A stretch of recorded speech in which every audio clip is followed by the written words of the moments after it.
नमस्कार, मैं श्यामगिरी। आप देख रहे हैं टीएफडी इंडिया न्यूज 24। टीएफडी इंडिया न्यूज 24 में आप सभी दर्शकों का स्वागत है। एक बड़ी महत्वपूर्ण बिंदु पर हम लोग चर्चा करेंगे, जो इस वक्त इस देश के हालात जिन स्थितियों में हैं और सरकार जिस दिशा में जा रही है, सरकार की नीयत पर भी सवाल उठता है, सरकार के कार्यकालों पर भी सवाल उठ खड़ा हुआ है। लेकिन इसी बीच अंतर्राष्ट्रीय मुद्दे हमारे देश पर हावी होते जा रहे हैं। ईरान और अमेरिका के बीच जिस तरह से युद्ध छिड़ा और जिस तरह से युद्ध चला और जिस तरह से युद्ध विराम की घोषणा हो ट्रंप एक तरफा कर रहे हैं।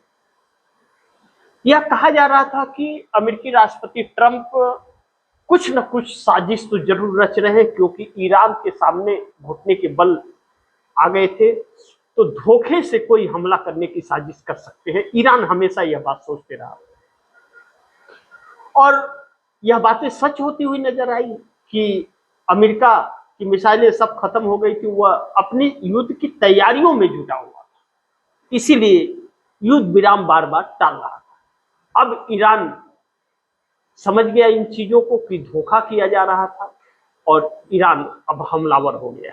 अब युद्ध किस दिशा में जाएगा यह तो मैं नहीं जानता, लेकिन संकट कई देशों पर गहरा जाएगा, जिसमें एक भारत भी होगा।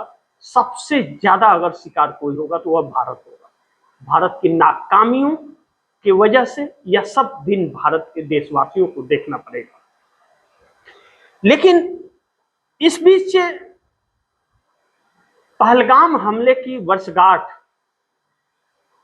पर प्रधानमंत्री नरेंद्र मोदी ने पाकिस्तान को दो टूक जवाब भी नहीं दे पाए और उसी पाकिस्तान को नरेंद्र मोदी के माय फ्रेंड ट्रंप ने अपनी गोद में बैठा दिया और मोदी को कोई पूछ तक नहीं रहा।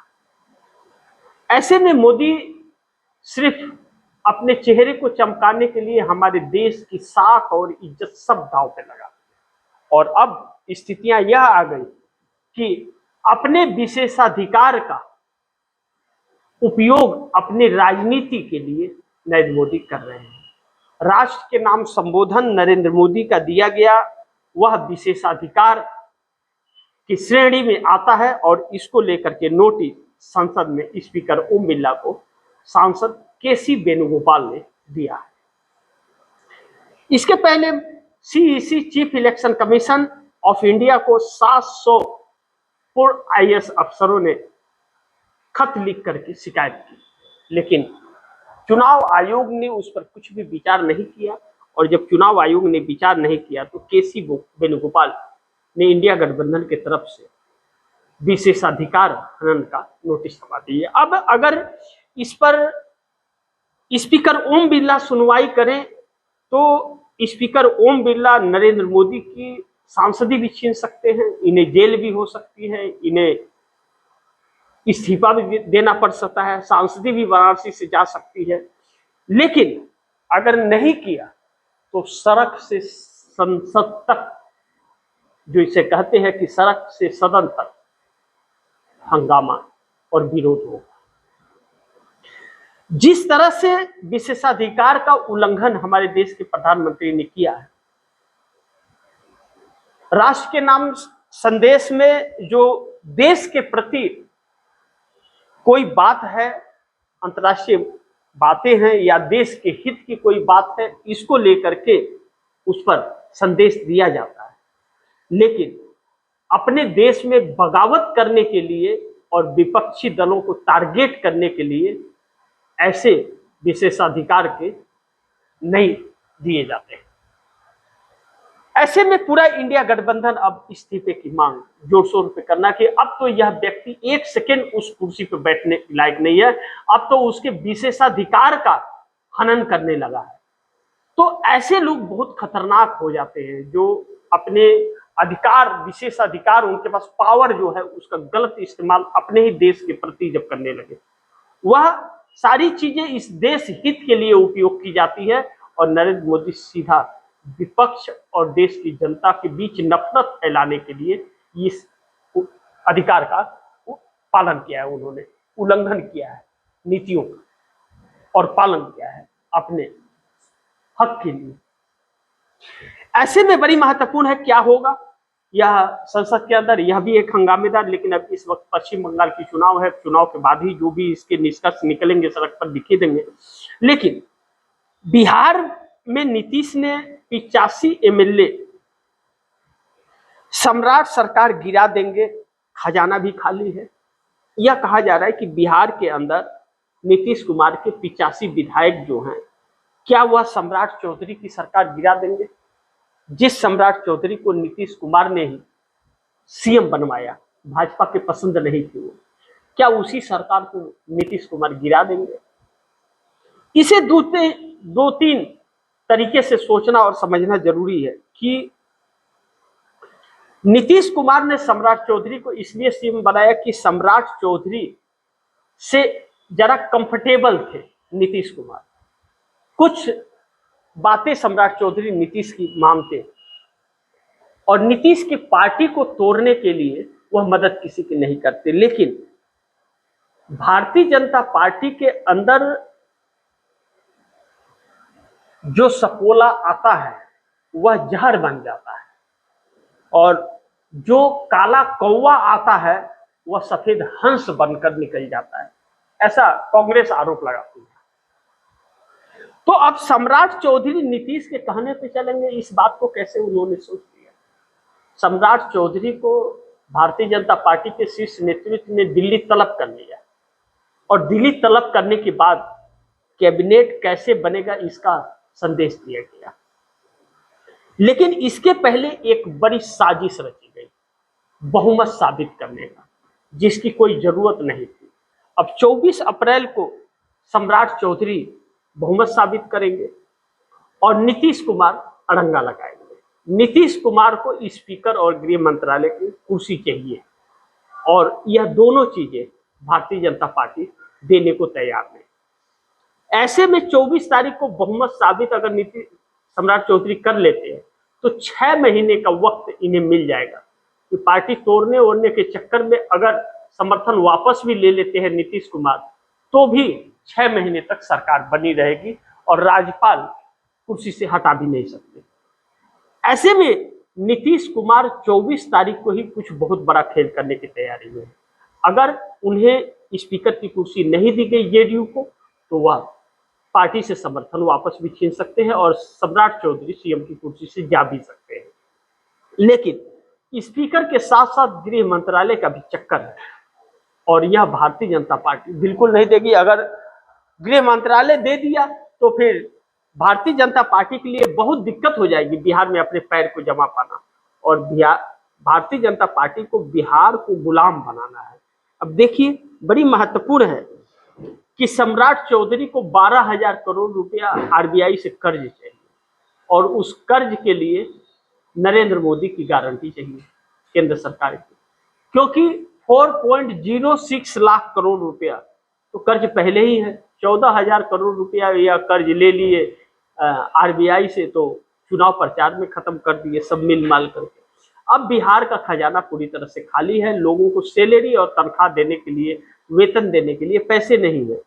ऐसे में तेजस्वी यादव ने पिछले दिनों जो आकर के यह कहा था कि खजाना खाली है, अब विधायकों की भी सैलरी नहीं आ रही है, तो तेजस्वी यादव की सैलरी तो 2-3 दिन में आ गई, लेकिन बाकी 5 लाख से अधिक लोग कर्मचारी जो हैं उनके सैलरी नहीं मिले, ना तो किसी के पेंशन मिले। अब आरबीआई से कर्ज मिलेगा तो वेतन और पेंशन दिया जाएगा, और नहीं मिलेगा तो ठन ठन गोपाला जय श्री राम कह करके पेट पालिएगा। सरकार चुनी है तो कीमत भी चुकानी पड़ेगी। यह बिहार का दुर्भाग्य है कि ऐसी सरकार है कि 20 सालों से विकास की राह पर दौड़ रही है और खजाना खाली है। कहां गया बिहार का वह पैसा? लाखों करोड़ रुपया कहां गए? किस बिल में डूब गया पैसा? सब उन नेताओं के बिल में डूब गया है, जो घरों में वह सेंधमारी कर करके जो तिजोरी बना रखे हैं, सब तिजोरियां भर गई हैं, सब बंकर भर चुके हैं। वह नेताओं से बचेगा तो बिहार के लिए कुछ होगा, और ऐसे नेता बिहार में जीत रहेंगे तो ऐसे नेताओं से बिहार बनेगा नहीं, बिहार समाप्त हो जाएगा कभी। अब ऐसे में भूखमरी और सबसे पिछड़ा राज्य पहले भी रहा है, और आज उससे भी बदतर स्थिति में आ गया है बिहार, और इससे निकलने का कोई रास्ता नहीं है भारतीय जनता पार्टी के पास। अब नीतीश कुमार क्या बार्गेनिंग होगा? नीतीश कुमार 85 एमएलए 12 सांसद की ताकत दिखा रहे हैं। कभी कह रहे हैं कि 2030 में जेडीयू की सरकार होगी, कभी कह रहे हैं एनडीए में रहेंगे, कभी कह रहे हैं समर्थन वापस लेंगे। अलग अलग तरह के हथकंडे चले जा रहे हैं, लेकिन सांप छछूंदर वाली चक्कर नीतीश कुमार की भी हो गई है और नरेंद्र मोदी की भी बिहार में। दूसरी तरफ इंडिया गठबंधन ने मोदी के इस्तीफे पर जोर देना शुरू कर दिया है कि अब नरेंद्र मोदी ने विशेषाधिकार का हनन किया है, अब वह पीएम की कुर्सी पर बैठने के हकदार नहीं है। नरेंद्र मोदी की 14 से ही नीयत लूट खसोट वाली रही है। नरेंद्र मोदी को प्रधानमंत्री क्या कहें? प्रधानमंत्री तो कहना प्रधानमंत्री की गरिमा का अपमान करना होगा। मंत्री कहना भी इस देश की गरिमा का अपमान होगा। चौकीदार बनाने के लायक भी नहीं थे, लेकिन प्रधानमंत्री बन गए। बदजुबानियां होती रहती है, निकलती रहती है, चाहे अमित शाह हो और चाहे नरेंद्र मोदी हो। यह सबसे परे है। यह बोले तो कानून, यह बोले तो आदेश, यही बोले जो वही दुनिया है। बाकी क्या अंधे हैं? लेकिन यह बिल्कुल सुनने को तैयार नहीं। एकदम तानाशाहियां कूट कूट के भरी है। कहते हैं लगा दो आग पानी में जवानी उसको कहते हैं, लुटा दो बाप की दौलत फुटानी उसको कहते हैं। तो इस वक्त यह सरकार फुटानी लुटा रही है, की तो कुछ भी नहीं है, पूरे सिर्फ देश को तबाह किया है।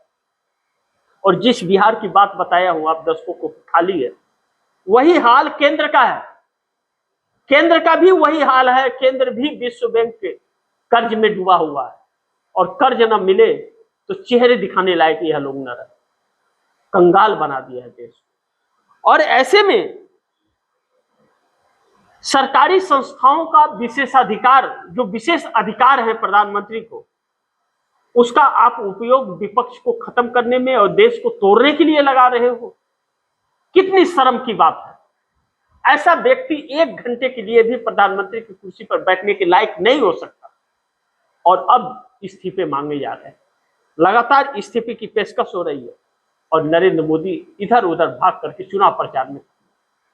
प्रधानमंत्री तो गलती से बन गए, वह प्रचार मंत्री है। 365 24/7। आप सोचिए, जो व्यक्ति प्रचार में लगा हुआ है, प्रचार में डूबा हुआ है, सैर सपाटा यात्रा करने में डूबा हुआ, वह सरकार क्या खाक चलाएगा? इसीलिए हर रिश्ते हमारे खराब हर देश से होते जा रहे हैं, और आज नौबत वह आ गई कि हमारे साथ एक देश भी खड़ा नहीं है।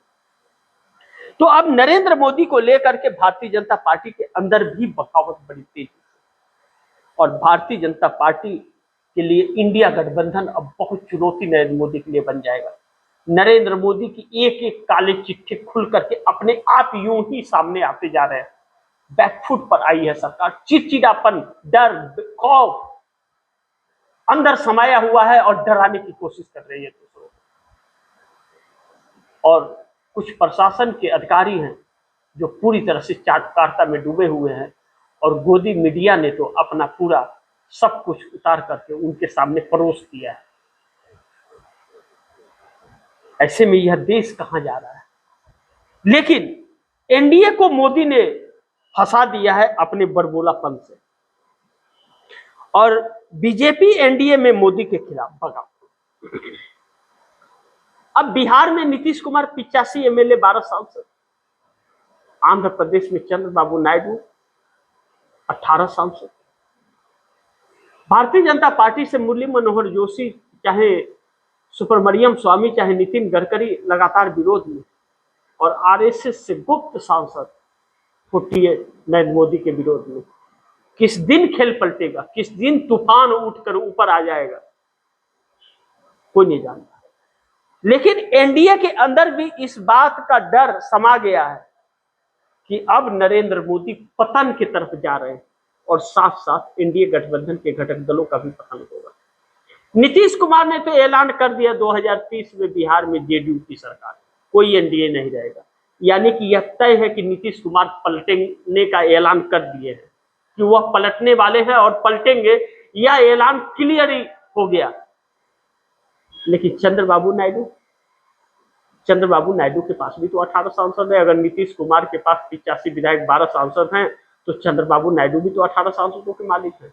यह दोनों मिलकर के सत्ता कभी भी हिला सकते हैं, लेकिन दोनों किस विचार में है या तो वही बता सकते हैं। लेकिन नरेंद्र मोदी के लिए मुश्किल बड़ी हो गई है, इस बात से इनकार नहीं कर सकते। बाकी नरेंद्र मोदी वाराणसी से सांसद रहेंगे या इस्तीफा हो जाएगा,